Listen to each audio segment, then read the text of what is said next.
በስመ አብ ወወልድ ወመንፈስ ቅዱስ አሐዱ አምላክ አሜን።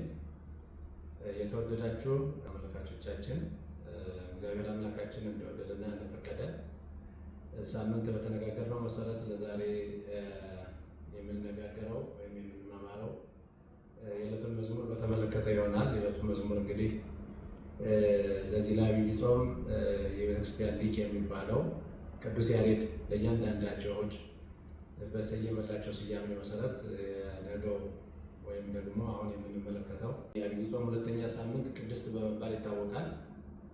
በመጽሐፍ ቅዱስ ኦሪት ዘጸአት ምዕራፍ 20 ቁጥር 8 ላይ የሰንበትን ቀን ትቀድሰው ዘንድ አስብ ይላል። የሰንበትን ቀን ትቀድሰው ዘንድ አስብ። እንግዲህ ይሄ ቅድስት የሚለው ስያሜ አምላካችን እግዚአብሔር በመጀመሪያ እኔ ቅዱስ ነኝ እና እናንተም ቅዱሳን ሁኑ ብሎ ለቅዱሳኑ ከሰጣቸው መነሻነት በመነሳት ቅዱስ የሚለው ቅድስት የሚለው ለብዙ ነገሮች ይቀጸላል። የመጀመሪያው ለእግዚአብሔር ነው። እግዚአብሔር በባህሪው ቅዱስ ነው። የእግዚአብሔር ቅድስና የባህሪው ነው። አምላካችን እግዚአብሔር ቅዱስ ይባላል። በመጽሐፍ ቅዱስ በብዙ ቦታ ላይ ቅዱስ ቅዱስ ቅዱስ እየተባለ እግዚአብሔር እንደሚመሰገን መጽሐፍ ቅዱስ ያስረዳናል። እሱም ራሱ እግዚአብሔር እኔ ቅዱስ ነኝና እናንተም ቅዱሳን ሁኑ ብሎ የተናገረውን ቅዱስ ጴጥሮስ እየጠቀሱ ተናግረውታል። ስለዚህ ቅድስት ማለት ወይም ደግሞ ቅዱስ ማለት ልዩ፣ ክቡር፣ የተለየ ማለት ነው። ከግዕዙ ወደ አማርኛው ሲተረጎም ቅድስት ማለት የተለየች፣ የተከበረች ማለት ነው። ለምንድን ነው የተለየች የሚባለው የሚለውን ስናነሳ እንግዲህ ቅድስት ለብዙ ነገሮች ይቀጸላል። ቅድም እንዳልነው ለእግዚአብሔር ይቀጸላል። ቅዱስ የሚለው ለእግዚአብሔር ይቀጸላል። ቅድስት ብሎ ደግሞ ለሥላሴ ይቀጸላል። ለምሳሌ ቅድስት ሥላሴ እንላለን፣ ቅዱስ ስሉስ እንላለን። በሁለቱም ያስኬዳል። ቅዱስ ስሉስ ስንል ያው የተለመደ አባባል ነው። ቅድስት ሥላሴ ስንል ደግሞ ትንሽ ለየት ይላልና ሥላሴ ሴት ናቸው ወይ እንዴት ቅድስት በሚል በሴት አንቀጽ ይጠራሉ የሚል አንዳንድ ጥያቄዎች ይነሳሉ እና ለምሳሌ ቅድስት የሚለው ለሴት አንቀጽ ነው የሚሆነው። በእናትነት ነው የሚመሰሉት ሥላሴ። ምክንያቱም እናት ልጇ የፈለገውን ያህል ቢቆሽሽ የፈለገውን ያህል ንጽሕና ባይኖረው እናት ልጇን አትጸየፍም እና ልጇን በየትኛው መልኩ ለማጽዳት ለማንጻት ትሞክራለች እንጂ ልጄ ቆሽሿል፣ ልጄ ጥሩ አይደለም ብላ አትጸየፍም። እና ሥላሴም የእኛ ልጆች የሥላሴ ልጆች በኃጢአት ስንተዳደፍ በኃጢአት ስንጎድፍ ከኃጢአታችን እንድንነጻ እንመከራለን፣ እንማራለን። ቤተክርስቲያን ታስተምረናለች። ሥላሴ በቸርነት ይጎበኘናል እንጂ እነዚህ ሰዎች በኃጢአት ተዳድፈዋል፣ በኃጢአት ወድቀዋል ብሎ አይሸሸንም ወይም አይለየንም እና የርኅራኄ መነሻ የርኅራኄ ጥግ በሥላሴ ስለሚታይ በሴት አንቀጽ ይመሰላል እና ቅድስት ሥላሴ ይባላል። ከዚያ ሲያልፍ እግዚአብሔር እኔ ቅዱስ ነኝና እናንተም ቅዱሳን ሁኑ ሲል ለሌሎችም ቅዱሳን ይሄ ቅዱስ የሚለው ስም ይሰጣል እንደየስራቸው። እንግዲህ የእግዚአብሔርን መንገድ ለሚከተሉ፣ በእግዚአብሔር መንገድ ለሚሄዱ፣ ትእዛዙን ለሚያከብሩ፣ መንገዱን ለሚጓዙ ሰዎች ቅዱስ የሚለው ስም ይቀጸላል። ለምሳሌ ለሰማዕታት ይቀጸላል። ቅዱስ ጊዮርጊስ፣ ቅዱስ መርቆሬዎስ እያለ ለሰማዕታቱ በቅድስናቸው በሰሩት ስራ ቅድስና ያገኛሉ። ለመላእክት ይቀጸላል። ቅዱስ ሚካኤል፣ ቅዱስ ገብርኤል ተብሎ ይቀጸላል። ለቦታም ይቀጸላል። ይሄ ቅዱስ የሚለው ወይም ቅድስት የሚለው ለምሳሌ ለቦታ ቅድስት ቤተክርስቲያን ስንል ቦታን ያመለክታል። ለቀን ይቀጸላል። ቅድስት ሰንበት እና የሰንበትን ቀን ትቀድሰው ዘንድ አስብ ሲል ሰንበት የተቀደሰች እንደሆነች መጽሐፍ ቅዱስ ይነግረናል። ኦሪት ዘጸአት ምዕራፍ 16 ቁጥር 29 ጀምሮ ስንመለከት ስለ ሰንበት ነው የሚናገረው እና እግዚአብሔር አምላካችን ሰንበትን እንድናከብር እሱ ራሱ አክብሮ አሳይቶናል። የመጀመሪያዋ ሰንበት ቅዳሜ ናት።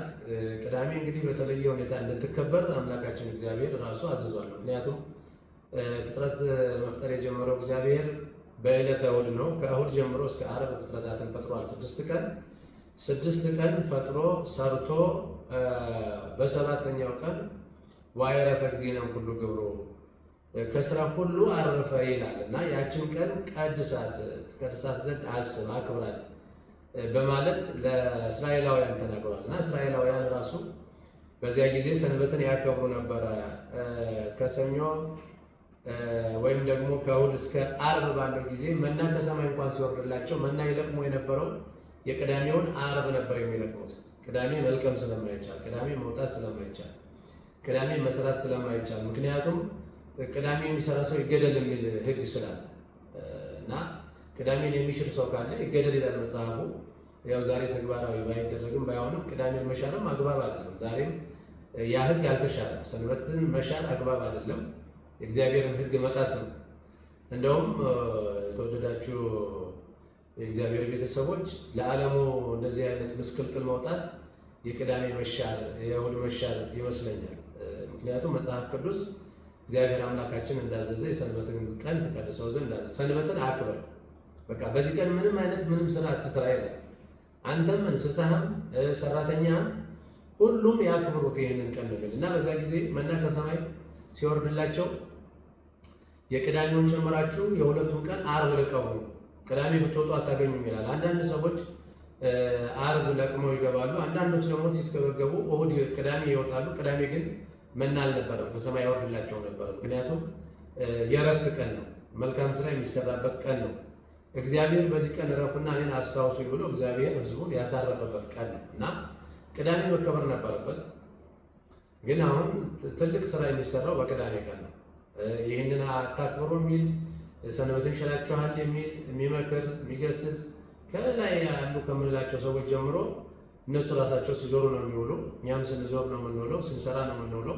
እንደ ስራ አድርገን ወስደነዋል እና የሰንበት መሻር በሀገራችን ላይ በኢትዮጵያ ላይ በምድሪቷ ላይ በዓለምም ላይ መቅሰፍት ያመጣ ወይም ደግሞ ሰው እርስ በርሱ እንዳይግባባ እርስ በርሱ እንዲጠላላ እግዚአብሔርን እንዲያከብር የእግዚአብሔርን ስራ እንዳያደንቅ የሆነበት ምክንያት ነው። ይሄ ሰንበት አለመከበር ለዓለሙ ምስቅልቅል መውጣት አንዱ ምክንያት ነው ብዬ ነው ማስበው እና ሰንበትን አክብር ይላል እግዚአብሔር። አሁንም በገጠሩ ዓለም የሚያከብሩ አባቶች አሉ። አንዳንድ ገዳማት ትልልቅ የሚባሉ ገዳማት ልክ እንደ መጽሐፍ ቅዱሱ እንደዚያን ጊዜው መና ከሰማይ ይወርድላቸው እንደነበረው ዓርብ ይለቅሙት እንደነበረው መናውን አሁንም ወደ ገጠሩ ዓለም ስንወጣ ወደ ትላላቅ ገዳማት ስንሄድ የቅዳሜውንና የእሑዱን እንጨት የሚሰሩት፣ ውሃ የሚቀዱት፣ ልብስ የሚያጥቡት፣ መንገድ የሚሄዱት በእነዚህ እስከ ዓርብ ባለው ቀን ነው። ቅዳሜ ወዲያ ወዲህ ማለት አይቻልም። ከባት መውጣት አይቻልም። ከቤት መውጣት አይቻልም። ቤተክርስቲያን ካልሆነ በቀር፣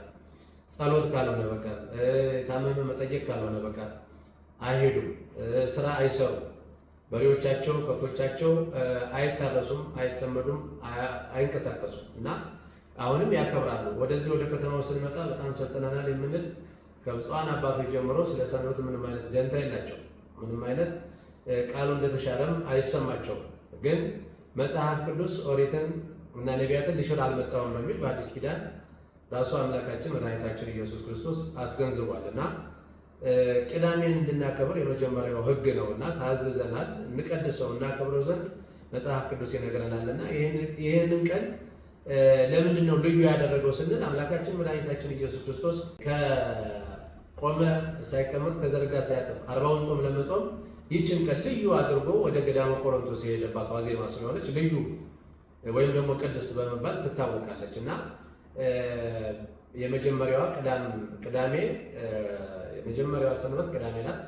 በኋላ ደግሞ አባቶቻችን እሑድም አብሮ እንዲከበር አድርገዋል።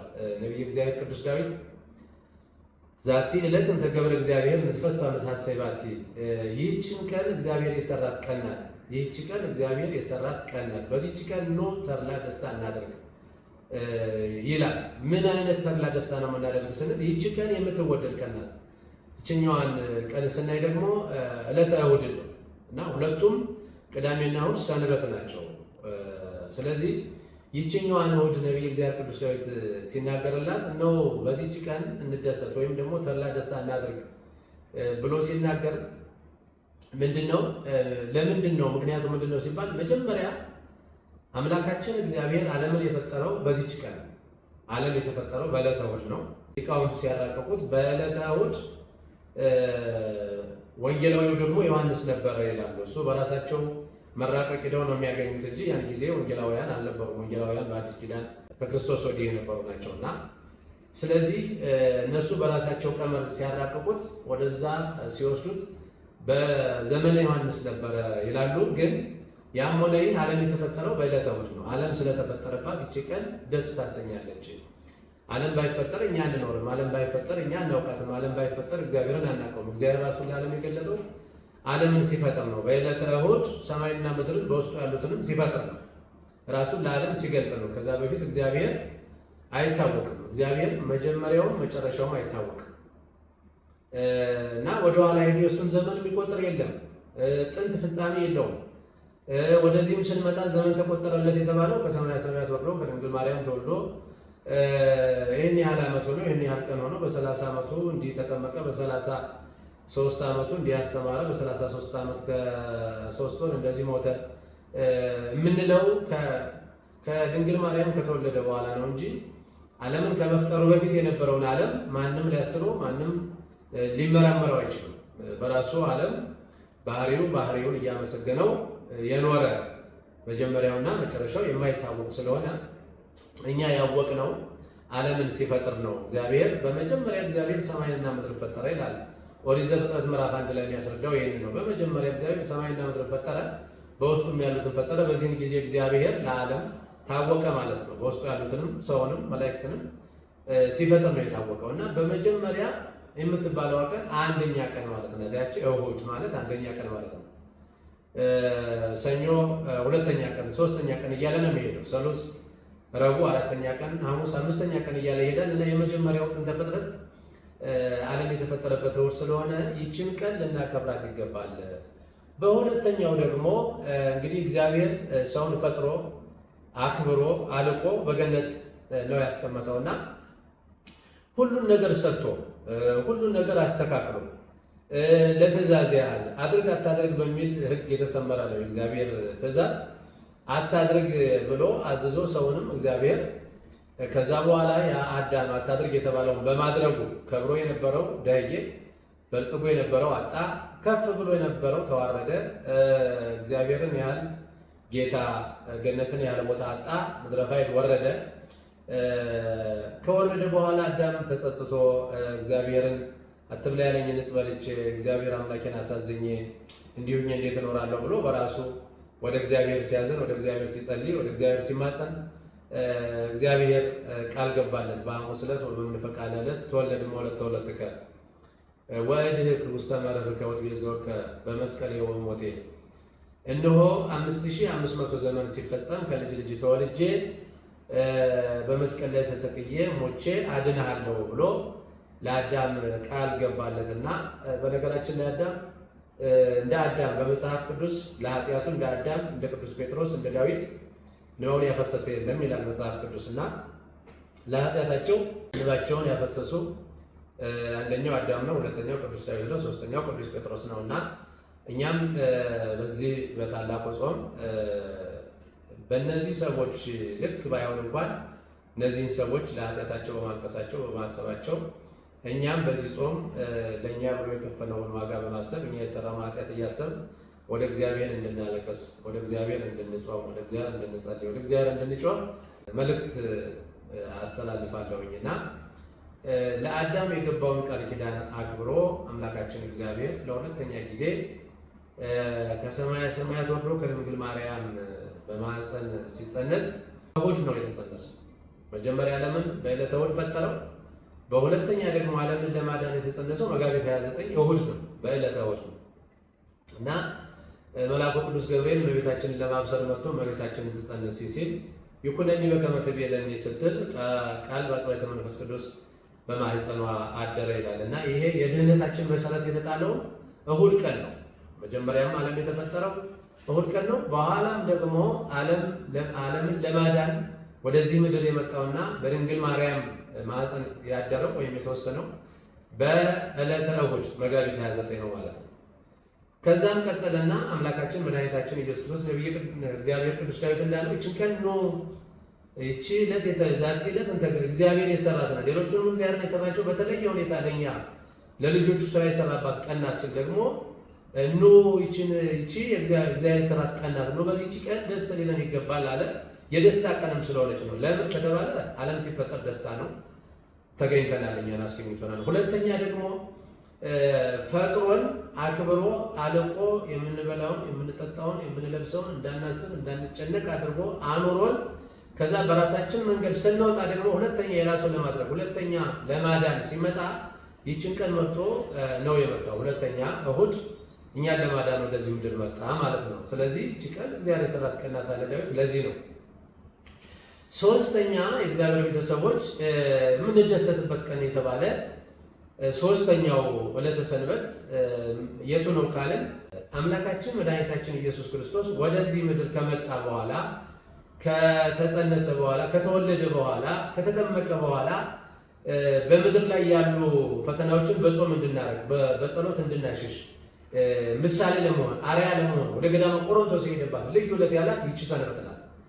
ቅዱስ ያሬድ ይችን ቀን የሚያከብራት እንድናከብራት የሚያስተምረን ይችን ቀን ነውና ይችን 40 ቀን ለመጾም ወደ ገዳመ ቆሮንቶስ የሄደባት ልዩ ዕለት ናትና በዛ ሲሄድ በአፍቅሮ ነዋይ በስስት በትዕቢት የመጣውን ሰይጣን ድል ያደረገባት ዕለት ናት ይቺ ዕለት ማለት እና በአፍቅሮ ነዋይ ማለት ገንዘብ በመውደድ ይህን ዓለም እሰጥሃለሁ እንዲህ አደርግሃለሁ በሚል ይህን ድንጋይ ዳቦ አድርገውና እንብላ በሚል በስስት እንደገና ደግሞ ስገድልኝ በሚል በትዕቢት በሶስቱ አርእስተ ኃጣውእ የመጣበትን ሰይጣንን ድል የነሳባት ዕለት ስለሆነች ይህቺ ቀን እግዚአብሔር የሰራት የተለየች ቀን ናት ይላታል ዳዊት እና የተለየችም ቀን ናት። ስለዚህ መጀመሪያ ለምን ፈጠረባት፣ ሁለተኛ በማኅፀነ ማርያም አደረባት፣ ሶስተኛ ወደ ገዳመ ቆሮንቶስ ገባባት፣ አራተኛ 40 ቀን ከጾመ ከጸለየ በኋላ ለአዳም እንደገባው ለአዳም እንደተናገረው ይህችን ዓለም ለማዳን ይህንን ዓለም ለማዳን የመጣው መድኃኔ ዓለም ክርስቶስ ሞትን ድል ያደረገ በመስቀል ላይ ውሎ ወደ መቃብር ወርዶ ሞትን ገሎ ድል አድርጎ የተነሳባት ትንሣኤውን የምናከብርባት ዕለተ እሑድ ናት። ይችን ቀን ናት፣ ልዩ ናት፣ ይቺ የተለየች ቀን ናት የሚላት ለዚህ ነው ሰንበትንና ሞት የተሸነፈባት። እኛ ደግሞ ድል እንግዲህ አምላካችን መድኃኒታችን ኢየሱስ ክርስቶስ በመስቀል ከመስቀልም በፊት 13ቱን ሕማማተ መስቀል ተቀብሎ በመስቀል ላይ ውሎ ተቸንክሮ ከመስቀል ነፍስና ሥጋውን ለእኛ ሰጥቶ በአካለ ነፍስ ወደ ሲኦል በአካለ ሥጋ ወደ መቃብር ሲወርድ እለ ውስተ ሲኦል ጻኡ ወእለ ውስተ መቃብር ተከሰቱ፣ በሲኦል ያላችሁ ውጡ፣ በመቃብር ያላችሁ ተገለጡ ብሎ በሲኦል ያሉ ነፍሳትን ለ5500 ዘመን በእግረ አጋንንት ተጠቅጥቀው የነበሩ ነፍሳትን ያወጣባት ዕለት ስለሆነች እኛ ልጆቹ በዛች ቀን ደስታ እናድርግ ነው የሚለው ዳዊት። እቺ ቀን የተለየ እግዚአብሔር የሰራት ቀን ናት እና እቺ የተለየች ቀን ናት፣ በዚህች ቀን ነው ደስ ይበለን ተድላ ደስታ እናድርግ ያለው ዳዊት ለዚህ ነው። እና ሰንበት ይህችኛዋ ሰንበት ልዩ ናት ማለት ለዚህ ነው። ሌሎችም ቀኖች አሉ ግን በተለየ ሁኔታ ቅድስት የሚለው ለቀናት የሚቀጸላል ያልነው ለዚህ ነው። እና ቅድስት ሰንበት ትባላለች ወይም ደግሞ ቅዱስ ያሬድ ቅድስት በሚል ስያሜ ሰይሟታል። እያንዳንዱ 8ቱም ዕለታት እነዚህ 8ቱም በዐቢይ ጾም ውስጥ ያሉ 8ቱም ዕለታት የየራሳቸው ስያሜ ያላቸው እና ከስያሜዎቹ የመጀመሪያው ልዩ ዕለት ተብላ በቅዱስ ያሬድ በቅዱስ ዳዊት የተነገረች ይህች ዕለት ናትና ሰንበት ለምንድን ነው ልዩ የተባለች ስንለው አሁን እንደተናገርነው እነዚህ ነገሮች ስለያዘች ነውና እግዚአብሔር አምላካችን የተናገረውን መሰረት በማድረግ እነዚህን ሁለቱን ሰንበታት ልናከብራቸው ይገባል። መልካም ስራ ልንሰራባቸው ይገባል። ስለዚህ የተለየች ቀን ናት ማለት ቅድስት ማለት የተለየች ስለሆነ የተለየች ቀን ናት ማለት የሰው ልጆች ከድካመ ሥጋ የሚያርፉባት ለነፍስ ስራ የሚሰሩባት፣ ነፍስ ደግሞ የምታርፈው መልካም ስራ ሲሰራ ነው። ለምሳሌ ሥጋ መብላት ይወዳል፣ መጠጣት ይወዳል። ሥጋ ካልበላ ካልጠጣ መንቀሳቀስ አይችልም፣ መሄድ አይችልም፣ ስራ መስራት አይችልም። ስለዚህ ሥጋ በዚህ ልክ ለሥጋ ምግብ እንደሚያስፈልገው ሁሉ ለነፍስ ደግሞ ምግቧ ጾም፣ ጸሎት፣ መልካም ስራ ነው። ስለዚህ በዚህ ጾም ከዚህ እንግዲህ ከምንጀምረው ከታላቁ ጾም ይህንን ታላቁን ጾም ስንጀምር በጾም በጸሎት ብቻ ሳይሆን ለነፍሳችን በዕለተ ሰንበት ወደ ቤተክርስቲያን በመሄድ ቅዱስ ሥጋውን ክቡር ደሙን በመቀበል የተቸገሩትን በመርዳት የታረዙትን በማልበስ የታመሙትን በመጠየቅ መልካም ስራ በመስራትም ጭምር ሊሆን ይገባል ማለት ነው። ምክንያቱም የነፍስ ምግብ መልካም ስራ ስለሆነ እና ለስጋ ምግብ እንደሚያስፈልገው ሁሉ ለነፍስም ምግብ ያስፈልጋታል። የስጋ ምግብ ስጋ መብላት መጠጣት እንደሆነ የነፍስ ምግብ ደግሞ መጾም፣ መጸለይ፣ መስገድ፣ ለሰዎች መራራት፣ ለሰዎች መቸር፣ ለሰዎች ደግ መሆን፣ ለሰዎች ርሩ መሆን እና በዛ ልክ ስንሆን ይሄ አምላካችን የጾመልን ጾም በዛ ልክ እኛ ስንጾመው ጾሙ ለእኛ ጾመ ድህነት ጾመ ስርየት ይሆናል ማለት ነው። ዓለሙ የሚፈትነን ፈተና ደግሞ ከኛ ይሸሻል ማለት ነው። ምክንያቱም በዓለም ሳለን እንፈተናለን፣ በብዙ ምክንያት እንፈተናለን። ዛሬ በብዙ መንገድ ነው የምንፈተነው። በተለይ ቤተክርስቲያን የምትፈተነው ቤተክርስቲያን ስንል ድንጋዩን ወይም እንጨቱን ወይም የተገነባውን ግንብ አይደለም። የሰው ልጅ ነው። የመጀመሪያው ቤተክርስቲያን ሰው ነው። በአርአያ እግዚአብሔር የተፈጠረ በ40 ቀን በ80 ቀን ሀብተ ወልድና ስመ ክርስትና ያለው ሰው ቤተክርስቲያን ይባላል እና ይህ ሰው በብዙ መንገድ በተለይ ሲጾም ሲጸልይ ወደ እግዚአብሔር ቤት ሲሄድ መንፈሳዊ ሰው ለመሆን ሲሞክር ከሩቅ ሳይሆን ሰይጣን በጓደኞቹ ላይ አድሮ መቼ ጀመርክ ደግሞ አንተ እንዲህ ማድረግ መቼ ጀምሮ ነው እንዲህ ታደርጋለህ ነበር እንዲህ አልነበር እንዲህ በሚል ከራሱ ጓደኞች በትችት የሚመጣ ፈተና ይሆናል እና በተለይ ሱባኤ ብለን ስንይዝ ሱባኤ ብለን ስንገባ ልክ አዳም ሱባኤ ገብቶ 5 ቀን ሲቀረው እንዳሳተው ሁሉ እኛም ጾመን ትንሽ ቀን ሲቀረን ወይም ደግሞ ጾማችንን በአግባቡ እንዳንጾም በመካከል ፈተናዎች ይመጣሉ። አሁን ዓለሙ የሚፈተንበት መንገድ በተለያየ መንገድ ነው። በእምነት ይፈተናል፣ በዘረኝነት ይፈተናል፣ በስራ ማጣት ይፈተናል። ስራ አጥቶ ኑሮ ጾሙን በቃ እስቲ ሱባኤ ልግባ ብሎ ሰው ወደ ሱባኤ ሲገባ እና ስራ ጀምር ተብሎ ሊደወልለት ይችላል። ዕለታዊ እንጀራ ነውና ወደ ስራው ሊመጣ ይችላል ጾሙን ትቶ። ስለዚህ የምንፈተንባቸው መንገዶች በጣም ብዙ ናቸውና እነዚህን ፈተናዎች ለማራቅ በምድር ላይ ያሉ ፈተናዎችን ድል ለማድረግ እንደ አምላካችን ለማሸነፍ ይሄንን ጾም ከዚች ልዩ ከተባለች ጊዜ ጀምሮ በልዩ ሁኔታ ልንጾም ይገባልና ይህች ዕለት ደግሞ እግዚአብሔር ለስጋችን እረፍት እንድትሆን ለነፍሳችን ደግሞ የነፍስ እረፍት እንድናገኝ የምንጾምባት የምንጸልይባት የምናስቀድስባት የእግዚአብሔር ቃል የምንሰማባት በጣም የተለየች ዕለት ናት ማለት ነው እና በዚህች ዕለት ስራ መስራት ሳይሆን ወደ እግዚአብሔር ቤት በመሄድ ያው አምላካችን መድኃኒታችን ኢየሱስ ክርስቶስ እንደተናገረው ሥጋዬን የበላ ደሜን የጠጣ የዘላለም ሕይወት አለው እንዳለው በየሳምንቱ ቢያንስ በዕለተ እሑድ ክርስቲያን የሆነ ሁሉ ሥጋውን ደሙን መቀበል አለበት። የነፍስ ምግብ ነው። ስለዚህ በሌላ ጊዜ ለሥጋችን መከራችንን አይተን ወጥተን ወርደን መከራ አይተን እንደምንበላ እንደምንጠጣ ለሥጋችን የሚሆነውን እንደምናዘጋጅ ሁሉ በዚህች ልዩ በተባለች ዕለት ደግሞ ሁል ጊዜ ወደ እግዚአብሔር ቤት እየሄድን ለነፍሳችን የሚሆነውን ምግብ የመንግስተ ሰማያት መግቢያችንን ማህተማችንን በዚህች ቀን ነው ልንቀበለው የሚገባ። ሥጋውን ቅዱስ ሥጋውን ክቡር ደግሞ ልንወስድ የሚገባ በዚህች ቀን ነው። ስለዚህ በዚህ ምክንያት ነው ይህች ቀን ልዩ የተባለችውና ይህች ቀን ቅድስት በመባል ትታወቃለች። እንግዲህ የተወደዳቸው እግዚአብሔር ቤተሰቦች ይህችን ቀን ከዚህ ተነስተን መጽሐፍ ቅዱስም እንደሚለን ኦሪት ዘፍጥረት ኦሪት ዘጸአት ስለ ሰንበት አከባበር በብዙ ይናገራል። አንዳንድ ሰዎች እንዴት ኦሪት ተሽሮ የለ እንዴት እንደ አዲስ እንድትላላችሁ ይላል። አልተሻረም ነው። በዋናነት ቅዳሜን ሻሩ የሚል ሕግ የለም። ቅዳሜ ስራ እንዲሰራ፣ ቅዳሜ ፍርድ እንዲፈረድ፣ ቅዳሜ በሬ እንዲጠመድና እንዲታረስ፣ ቅዳሜ ቤት እንዲገነባ ቤት እንዲሰራ አይፈቅድም መጽሐፍ ቅዱስ። ስህተት ነው እና መጀመሪያ ላይ እንዳልኩት የቅዳሜ በዚህ ልክ አምላካችን እግዚአብሔር ለሙሴ እንደነገረው እስራኤላውያንም መናቸውን በዕለተ ዓርብ ይለቅሙ እንደነበረ ዛሬም ሰው ልክ በገጠሩ ዓለም እንዳሉት አባቶቻችን እነሱን አብነት አድርገን እግዚአብሔር የተናገረውን ቃል መሰረት አድርገን ቅዳሜንና እሑድን በአንድ አድርገን ብናከብር ጥቅም እንጂ ጉዳት የለውም። እነዚህን ቀኖች ብናከብር በረከት እንጂ ማጣት የለም። እነዚህን ቀኖች ብናከብር ሰላም እንጂ ችግር አይኖርም እና ዛሬ በጦርነት እየታመስን ነው። እርስ በርሳችን እየተገዳደልን ነው። እርስ በርሳችን እየተጠፋፋን ነው። ወጥቶ መግባት ተኝቶ መነሳት የማይቻለው የእግዚአብሔርን ቃል በመሻር ነው እና የእግዚአብሔር ቃል ደግሞ የተሻለው ምንድነው ስንል ሰንበትን አለማክበር ነው። ሌላ ምንም አይደለም። በዋናነት የሚጠቀሰው እግዚአብሔር ሰንበትን የሻረ ይገደል ብሎ ሕግ ያወጣል። አንተም ሰራተኛህም እንስሳህም ያክብሩ ብሎ የተናገረ እግዚአብሔር ለሰንበት ነው እና ይህንን እግዚአብሔር አልሻረም። እንደውም ከ10ቱ ትእዛዛት አንዱ ሰንበትን አክብር ነው የሚለው። ከ10ቱ ትእዛዛት አንዱ ሰንበትን አክብር ነው የሚለው። ስለዚህ ሰንበት መከበር አለበት እና የመጀመሪያዋ ሰንበት እግዚአብሔር ልናከብራት ከድካሟ ያረፈባት እኛም ከድካማችን የምናርፍባት አድርጎ ይሰራልን ዕለተ ቅዳሜ ናት።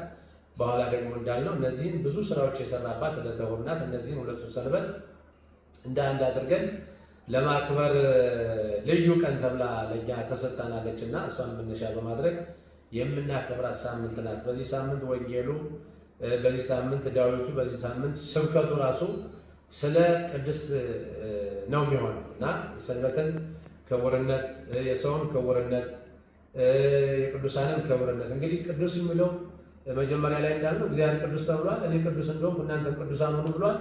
ቅዱሳን መላእክት እንላለን፣ ቅዱሳን ነቢያት እንላለን፣ ቅዱሳን ሐዋርያት እንላለን፣ ቅዱሳን ሰማዕታት እንላለን፣ ቅዱሳት አንስትም እንላለን። ለሴቶች ቅዱሳት አንስትም እንላለን እና ይሄ ቅዱስ የሚለው ለቦታ፣ ለሰው፣ ለተፈጥሮ እንደየአገባቡ እንደየሁኔታው የተሰጠ የታደለ ስም ነው እና የመጀመሪያው ግን የእግዚአብሔር የባህሪ ስሙ ነው።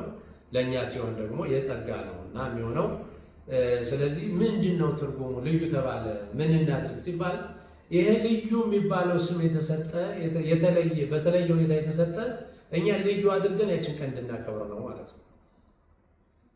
ልዩ አድርገን ያችን ቀን እግዚአብሔር ልዩ አድርጎ እስከሰጠን ድረስ እኛም ልዩ አድርገናት የስጋን ስራ ሳይሆን የነፍስን ስራ እንድንሰራባት፣ በስጋ ደግሞ የስጋን ድካም እንድናርፍባት፣ ወዲያ ወዲህ ከማለት ከመስራት፣ ከመንቀሳቀስ፣ ከመውጣት፣ ከመውረድ እንድናርፍባት፣ ስጋችን ሲያርፍ ደግሞ ለነፍሳችን የሚሆን ስራ ወደ ቤተክርስቲያን ሄደን ቃለ እግዚአብሔርን መስማት፣ ስጋው ደግሞ መቀበል የነፍስ ስራ ነውና ይህንን እንድንሰራባት ያመላክታል ማለት ነውና የሰንበትን ቀን ትቀድሰው ዘንድ አስብ የተባለው ለዚህ ነው። ይችን ቀን እያሰብን አምላካችን ያረፈባት እንደሆነች ለእኛ ረፍት አድርጎ የሰጣት ቀን እንደሆነች እያሰብን በዚች ቀን ወደ እግዚአብሔር ቀርበን እግዚአብሔር ዓለምን ለምን ፈጠረ? እግዚአብሔር እኛን ለምን ፈጠረ? የእኛ ፍጥረት ምንድን ነው? የእኛ መፈጠር ዓላማው ምንድን ነው? የሚለውን እያሰብን እግዚአብሔርን ለማመስገን ስሙን ለማመስገን ስሙን ለመቀደስ ክብሩን ለመውረስ እንደሆነ አስበን በዛ ልክ ስሙን እንድንቀድስ ክብሩን እንድንወርስ ለማለት ነው። ያስተማረን የመከረን አምላካችን እግዚአብሔር ስሙ የተመሰገነ ይሁን። ቀጣይ ምኩራብን እንቀጥላለን። እስከዛው ቸር ሰንብቱ።